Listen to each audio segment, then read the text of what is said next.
మేము హిట్ అవుతుందని ఎక్స్పెక్ట్ చేశాం కానీ ఇంత పెద్ద హిట్ అవుతుందని ఎక్స్పెక్ట్ చేయలేదు. So we're really happy. And industry నుంచి కూడా రెస్పాన్స్ అందరూ కూడా చూశారు, చాలా బాగుంది అంటున్నారు. చేయక మాత్రం ఎక్స్పెక్ట్ చేసిన దానికంటే చాలా ఎక్కువ రెస్పాన్స్ వచ్చిందండి థియేటర్స్లోని. వీకెండ్ అన్ని ఫుల్స్గా వెళ్ళాయి, అంతా ఓకే, అంతా హ్యాపీ. సో మండే నుంచి అలా ఉంటుంది అని వెయిట్ చేసాం. మండే నుంచి కూడా అలాగే యాస్టీస్ రన్ అవుతుంది. ఇంకా మండే కంటే ట్యూస్డే తిరిగానే ఉన్నాను నేను. So we're really happy and we can't thank you enough for making a film a huge success. Thank you very much అండి. నేను ఎప్పటికీ నమ్మలేకపోతున్నానండి దాని గురించి. అంటే ఆయన నాకు సుబ్బరాజు గారు ఆయనతో కలిసి చూశారు. సుబ్బరాజు గారు కాల్ చేశారు నాకు సినిమా అయిపోగానే.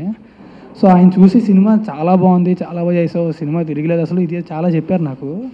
రవితేజ గారు చూసానని చెప్పారు. ఆయన అభిప్రాయం ఏంటో నేను అడగలేదు, ఆయన చెప్పలేదు అనమాట బేసిక్గా. సో థ్యాంక్స్ అని ఫోన్ పెట్టేశారు. తర్వాత నెక్స్ట్ డే తర్వాత కిక్ 2కి ఇంటర్వ్యూ ఇస్తా ప్రెస్ మీట్లో చెప్పారంట. సో ఐ ఫెల్ట్ షూట్లో ఉన్నప్పుడు. So I felt really happy. తర్వాత మాకు ఆడియో క్లిప్ పంపించారు. తర్వాత అన్నిట్లో చదువుతున్నాను. అంటే నాకు రవితేజ గారు అంటే ఒక రకం ఇన్స్పిరేషన్ లాగా. అంటే ఏ బ్యాక్గ్రౌండ్ లేకుండా ఒక స్టార్ ఇమేజ్ వచ్చి అంత పెద్ద హీరో అయ్యారు ఆయన.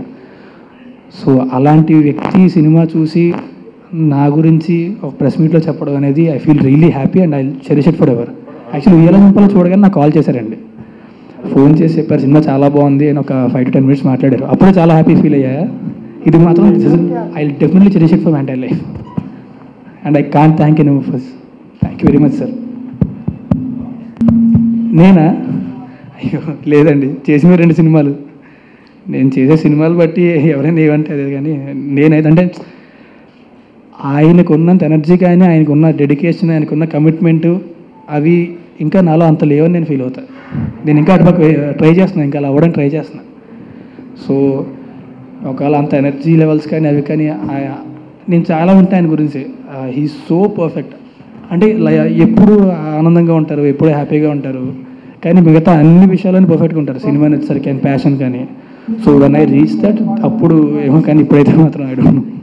ఓకే, అంటే ఆయన కూడా చెప్పారు కదా, అంటే ఆయనది ఫ్రీ స్టైల్ యాక్టింగ్. సో ఎవరైనా అలా చేస్తే అలా అనిపిస్తుంది. ఎందుకు ఫస్ట్ ఆయన చేశారు ఆబ్వియస్లీ తెలుగులో. అంటే నేను ఫ్రీ స్టైల్ యాక్టింగ్ చేశానని చెప్పట్లేదు. ఎంతో కొంత ఆయన ఇన్స్పైర్ అయ్యాను, తెలుసు తెలియక వచ్చేస్తుంది అది. బట్ ఒక రకంగా మేబీ అంటే అంతే సినిమా కూడా హీరో క్యారెక్టరైజేషన్ కానీ అలా ఉండడం వల్ల మేబీ అలా అనిపించింది. ఐ డోంట్ నో ఎందుకు అనిపించిందో నాకు తెలియదు కానీ, బట్ దాట్ ఈజ్ అంటే అది మాకు చాలా పెద్ద కాంప్లిమెంట్లో ఫీల్ అవుతాను నేను ఆయన కెరియర్లో. అంటే నాకు తెలిసి ఒక హీరో క్యారెక్టరైజేషన్ అనే దాన్ని పూర్తిగా మార్చేసిన సినిమా ఇడియట్ అనే సినిమా. సో ఆ సినిమా చూసినట్టుంది అనడం I think it's really big thing for us. Of course I'm so happy అండి. నాకు ఉయ్యాల జంపాలు అయిపోయిన తర్వాత ఈ సెకండ్ సినిమా చేసేటప్పుడు ఈ సినిమా చూపిస్తున్నామా నాకు అంటే ఒక సినిమా హిట్ అయిపోతే ఒక వన్ టైం వండర్ అనేస్తారు. నాకు చచ్చిపోయే వరకు సినిమాలోనే ఉండాలి. సో ఈ సినిమా అందరం కలిసి చాలా కష్టపడి చేసాం. ఆ కష్టం ఒకటి మాకు తెలుసు. సినిమా చాలా కష్టపడి చేసాం, బాగా చేసాం, ఎంతో ప్యాషన్తో చేసాం. సో మనస్ఫూర్తిగా అందరూ హిట్ అవ్వాలని కోరుకొని వెయిట్ చేసాం. సో అంత పెద్ద హిట్ అయ్యేసరికి నాకు ఎవరి ఆనందానికి అవధులు లేవు. Actually we're really happy. Confidence అంటే కాన్ఫిడెన్స్ నాకేంటంటే బూస్టింగ్ ఇస్తుందండి. అంటే ఒక సక్సెస్ కానీ లేకపోతే ఎవరైనా మనల్ని పొగిడినా కానీ అంటే ధైర్యం ఇస్తుంది. మనం ఇంకా ముందుకెళ్ళగలం. ఓకే, ఇక్కడ దాకా మన జడ్జిమెంట్ కరెక్ట్, ఓకే ఇంకా ముందుకెళ్ళాం. ఒక సినిమా హిట్ అయింది. నాకు ఒక సినిమా హిట్ అవ్వడం అనేది ఎన్నో జన్మల అదృష్టం అండి. నిజంగా ఎన్నో జన్మల అదృష్టం అది. సో మా టీం 200 మంది కలిసి చేసిన సినిమా 200 మంది అదృష్టాలు కలిస్తే సినిమా చూపిస్తున్నామా హిట్ అయింది. సో నాకు తెలిసి దానివల్ల వచ్చింది అంటే అదే ఆనందం. Obviously will feel very happy, will feel very proud of a work. And దానికంటే ఎక్కువ చెప్పినట్టు ధైర్యం ఇస్తుంది. ఇంకా ముందుకు వెళ్ళచ్చు, ముందుకు సినిమా ఇండస్ట్రీలో ఇంకొన్నేళ్ళు ఉండొచ్చు మనం. సో ఎప్పటికప్పుడు డెలివరీ చేస్తూనే ఉండాలి. ఒకటి హిట్ అయిందంటే ఇంకా రెస్పాన్సిబిలిటీ పెరుగుతుంది, నెక్స్ట్ సినిమా కొంచెం బాగుండాలి అని చెప్పి. ఎప్పుడైనా సరే ముందు సినిమా హిట్ అయింది అంటే దానివల్ల అంటే ఇప్పుడు 2 సినిమాలు హిట్ అయ్యాయి అని చెప్పి ఇంకో సినిమాకి వస్తారు. సో మళ్ళీ వాళ్ళు డిసప్పాయింట్ చేయకూడదు. సో ఆ రెస్పాన్సిబిలిటీ పెరిగింది, కొంచెం టెన్షన్ కూడా పెరిగింది దానివల్ల. సక్సెస్ క్రెడిట్ అంటే ఇప్పుడు ఒక సినిమా ఒక్కరి వల్ల ఎప్పుడు హిట్ అవ్వదండి. ఏ ఒక్కరి వల్ల ఎప్పుడు హిట్ అవ్వదు. చెప్పాను కదా, ఒక ఆర్ట్ డైరెక్టర్ దగ్గర నుంచి, ఎడిటర్ దగ్గర నుంచి, cameraman, assistant directors, director, producers, actors, అన్ని క్యాస్టింగ్ కూడా కుదరాలండి. ఒక రోల్లో ఇప్పుడు రావు రమేష్ గారి రోల్లో ఆయన కాకుండా అద్భుతమైన యాక్టర్ వేరే యాక్టర్ పెట్టినా సరే ఆ రోల్కి సరిపోయారు కాదేమో.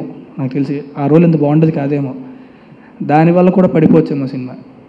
సో అన్నీ కలవాలి, ఎన్నో కలిస్తేనే ఒక సినిమా అవుతుంది. ఆ సినిమా అవన్నీ పర్ఫెక్ట్ ప్లేస్లో పడితే సినిమా హిట్ అవుతుంది. సో క్రెడిట్ ఒకరికే నేను ఇవ్వను అని నేను చెప్పలేను ఆబ్వియస్లీ అది. బట్ ఐ థింక్ డైలాగ్స్ మాత్రం సినిమాకి చాలా హైలైట్ అండి మా ప్రసన్న కుమార్ గారు. అది నాకు తెలిసి ఒక ఎక్స్ట్రా లెవెల్ తీసుకెళ్ళింది సినిమాని. So that I can tell you. అది జబర్దస్త్ ప్యాసింజర్తో కలిసి చేసామండి మేము. అది చేసినంతసేపు కూడా అంటే ఇప్పుడు చూసి అది జనాలు థియేటర్లో ఎంత ఎంజాయ్ చేస్తున్నారో కెమెరా వెనక అంతకంటే ఎక్కువ ఎంజాయ్ చేసాము మేము. మొత్తం జబర్దస్త్ బ్యాచ్ వాళ్ళు ఏంటంటే కామెడియన్స్ అంటే వాళ్ళు కామెడీ చేయరండి, వాళ్ళలోనే కామెడీ ఉంటుంది.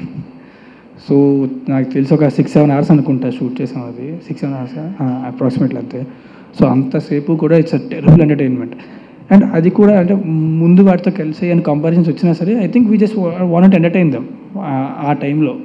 సో ఆ కంపారిజన్స్ వచ్చినా సరే అది తప్పు అని నేను అన్ను, కరెక్ట్ కాదని కూడా నేను అన్ను. అంటే సిమిలారిటీస్ అయితే ఉండొచ్చు, ఆబ్వియస్లీ ఉండొచ్చు, but still it's entertaining, that I can promise you. Trinath గారి గురించి నాకు ఫస్ట్ ముందు నేను వేమస్కి వచ్చిన సినిమా చూడలేదండి, చాలా విన్న సినిమా గురించి. అప్పుడు ఉయ్యాల చంపాల షూటింగ్ అవుతున్నాయి అనమాట. సో చూడడం వల్ల ఈ కథ విన్నాక నాకు DVD ఇచ్చి చూడమని చెప్పారు. ఆ సినిమా చూసి సినిమా చాలా బాగుంది, బాగా ఎమోషనల్గా ఉంది, నాకు చాలా నచ్చింది. లాస్ట్లో కళ్ళ నీళ్ళు తిరిగి అంత బాగా తీశారు. కాకపోతే అలాంటి సినిమా తీసినతను ఇలాంటి సినిమాని అసలు ఎలా డీల్ చేయగలరు అనేది నా డౌట్. షూటింగ్కి వెళ్ళేదాకా నాకు ఆ డౌట్ ఉండేది లోపల. ఫస్ట్ డే షూట్ స్టార్ట్ చేయగానే అర్థమైపోయింది బేసిక్గా ఆయనలో ఉండేదే మాస్. ఆయన ఇలాంటి మనిషి అదేదో కొత్తగా ట్రై చేస్తుంటారేమో నాకు తెలిసి. సో అండ్ ఆయనకి ఒక సీన్లో ఎక్కడ గ్రిప్ అంటే ఎక్కడ పట్టుకుంటే గ్రిప్ పర్ఫెక్ట్గా ఉంటుంది, ఒక షార్ట్ డివిజన్ కానీ వెనకాల మ్యూజిక్ ఎలా ఉంటుందో ముందే ఆయన మైండ్లో ఉంటుంది. So he's very clear at what he does. So I think it's really great experience working with him. వైజాగ్లో వాళ్ళ థియేటర్లో కట్అవుట్లు కట్టేసి బాంబులు పేల్చేసి చాలా హార్డ్ చేశారండి. సో అది ఆబ్వియస్లీ అయితే ఆల్వేస్ హ్యాపీ, ఎప్పుడు అంతే. అంటే ఎప్పుడు కూడా నాకు ఫోన్ చేశారు సినిమా ఎలా వస్తుంది కానీ అవి ఏం అడగరు. ఈ సినిమా ఎప్పుడు రిలీజ్ అవుతుందని మాత్రమే అడుగుతారు. సినిమా ఎప్పుడు రిలీజ్ అవుతుందని చెప్తే ఆ టైంకి అక్కడ థియేటర్లో రెడీ చేసి పెడతారు అనమాట, అంతే. సో నాకు తెలిసి బ్యాక్ హోమ్ నాకు వాళ్ళే చాలా బలం and I really love them. మా డాడీ మాట్లాడారు ఫోన్ చేసి, అరే చాలా బాగుందిరా సినిమా అని. ఎగ్జాక్ట్ ఎక్స్ప్రెషన్ ఇది, చాలా బాగుందిరా సినిమా, తిరిగిపోయిందిరా, థ్యాంక్ యూ థ్యాంక్స్ అయితే. కానీ ఈ సీన్లో ఇలా చేసావు కదా చాలా బాగుంది, ఈ సీన్లో ఇలా చేసావు కదా చాలా బాగుంది, సెకండ్ హాఫ్లో దెయ్యం ఎపిసోడ్ ఉంటుంది అది బాగా నచ్చింది. సో ఏం సీన్లు వచ్చే చెప్పారు. మా పేరెంట్స్ ఏంటి బేసిక్గా ఫోన్లో ఎక్కువ నాతో డైరెక్ట్గా ఎప్పుడు ఎక్కువ ఎక్స్ప్రెస్ అవ్వరు అనమాట. నేను లేనప్పుడు వెనకాల చాలా ఎక్కువ ఎక్స్ప్రెస్ చేస్తూ ఉంటారు. And that I can understand in the rice. అంటే ప్రస్తుతానికి ఇంకా ఇప్పుడు 3 సినిమాలు చేస్తున్నానండి, వేరే సినిమాలు ఒప్పుకోలేదు. సో ఇప్పటిదాకా అయితే పెంచలేదు, మరి పెంచనట్లేదు. కానీ నేను ఎప్పుడు కూడా ఒకటి మాత్రం నాకు ఎప్పుడు క్లారిటీ, ఒక సినిమా అంటే నా మార్కెట్ ఎంత ఉందా, సినిమా బడ్జెట్ ఎంత, అన్నీ మనసులో మైండ్లో పెట్టుకుని ఎప్పుడైనా సుకుమార్ గారు ఆయన ప్రొడక్షన్లో సినిమా చేస్తున్నానండి. అది again it's pure love story. ఆయన సుకుమార్ గారి కైండ్ ఆఫ్ లవ్ స్టోరీ అది. దాని తర్వాత ఇంకో సినిమా కూడా చేస్తున్నాను, అది ఇంకా టైటిల్ పెట్టలేదు. నా క్లోజ్ ఫ్రెండ్ శ్రీనివాస్ గౌరెడ్డి నా అబ్బాయి డైరెక్ట్ చేస్తున్నాడు. అది అగైన్ ఇట్స్ విలేజ్ మూవీ, కాకపోతే ఉయ్యాల చంపాల కంటే చాలా డిఫరెంట్గా ఉంటుంది అది. సో నెక్స్ట్ 2 మూవీస్ తర్వాత సెలెక్ట్ చేసేసుకున్నా కాబట్టి నాకు వేరే చాయిస్ లేదు, ఆ తర్వాత ఆలోచించాలి. ఉయ్యాల చంపాలకి ఏంటంటే ఆల్మోస్ట్ అందరూ కొత్త వాళ్ళే, అవిక తప్ప. అండ్ తను కూడా తెలుగు కొత్తది. సో అక్కడ ఏంటంటే అందరూ కొత్త వాళ్ళే కాబట్టి ఎన్విరాన్మెంట్ చాలా ఫ్రీగా ఉండేది, చాలా హ్యాపీగా ఉండేది, హ్యాపీగా గడిచిపోయేది. ఈ సినిమాకి వచ్చేసరికి నాకు క్యాస్టింగ్ పేర్లు చెప్తుంటే ఒక్కొక్క పేరు చెప్తుంటే భయం వేస్తూ ఉండేది అనమాట. అంటే సీనియర్ యాక్టర్స్ కొత్తవాడిని ఎలా ఉంటారు నాతోని, ఎవరు ట్యాంట్రమ్స్ చెప్తుంటారేమో ఏంటో భయం వేస్తూ ఉండేది. But once I started working with them, తర్వాత అతను రావు రమేష్ గారు కానీ, ప్రవీణ్ కానీ, ఎనీవే బ్రహ్మానందం గారు కానీ, సప్తగిరి గారు కానీ, ఎనీవన్. సో దే ఆర్ అంటే కొత్త పాత ఏం లేదు, అందరితోనే మంచిగా ఉండడం ఒకటే తెలుసు అనుకుంటా. కృష్ణ భగవాన్ గారు ఎంతో సరదాగా ఉంటారు, ఎంతో ఎంటర్టైన్మెంట్. సో వాళ్ళతో ఉంటే నవ్వుతూనే ఉంటాను నాకు తెలిసి. So it's a beautiful experience working with them. ముందు కొంచెం భయం వేసింది కానీ తర్వాత ఐ రియలీ లవ్డ్ ఇట్. మా ప్రొడ్యూసర్స్ బెక్కం వేణుగోపాల్ గారు, రాజుబాయ్ గారు, అంజరెడ్డి గారు, రూపేష్ గారు, నలుగురు కూడా చాలా ప్యాషనెట్ అండి సినిమా గురించి. చేయడం తప్ప నాకు తెలిసి ఇంకేం తెలియదేమో. ఎస్పెషల్లీ నా గోపి గారు అయితే క్రియేటివ్గా కూడా కొంచెం ఇన్వాల్వ్ అవుతారు. ఆయనకి ఏంటంటే ఒక కథకి అంతవరకు అవసరం, ఎమోషన్ అంతవరకు అవసరం. సినిమా అనేది 200 మంది కష్టం, ఒక ప్రొడ్యూసర్లు కోట్లు పెట్టి చేస్తారు. అండ్ కొంతమంది జీవితాలు మారిపోతాయి ఒక సినిమా ఆడితే. సో అది చిన్న విషయం కాదు ఇప్పుడు కూడా. సో ఆ వాల్యూ తెలుసుకోవాలనేది నా ఫీలింగ్. అదైతే నేను తెలుసుకున్నా ఖచ్చితంగా, నా సెకండ్ సినిమాకి బాగా తెలుసుకున్నా. And I'm now two dedicated to work. పడ్డానికి మోస్ట్ ఇంపార్టెంట్ రీజన్ మా కెమెరామెన్ సాయి శ్రీరామ్ గారు అండి. ఆయనకి మేము ఎంత కృతజ్ఞతలు తెలుపుకున్నా సరే సరిపోయేమో. He's too good. ఫస్ట్లో ఏంటంటే నాకు తెలిసేది కాదు, ఆయన పెట్టేవారు కెమెరా అక్కడ ఎక్కువ పెట్టేవారు, ఏదో చేసేవారు. రైటర్ ప్రసన్న తను చెప్పాడు ఒకసారి మానిటర్ వెనక్కి వెళ్ళి చూడని చెప్పాడు. వీళ్ళు చూశాక అర్థమైంది తను ఫ్రేమ్ ఎక్కడ పెట్టినా దేని మీద పెట్టినా దాన్ని అందంగా చూపించగలిగే కెపాసిటీ ఉన్న కెమెరామెన్ ఆయన. సో నాకు తెలిసి ఒక 1 or 2 yearsలో ఆయన అందరికంటే ఆయన బిజీ అయిపోతారేమో. And I really hope that he'll get so busy. I wish him for that.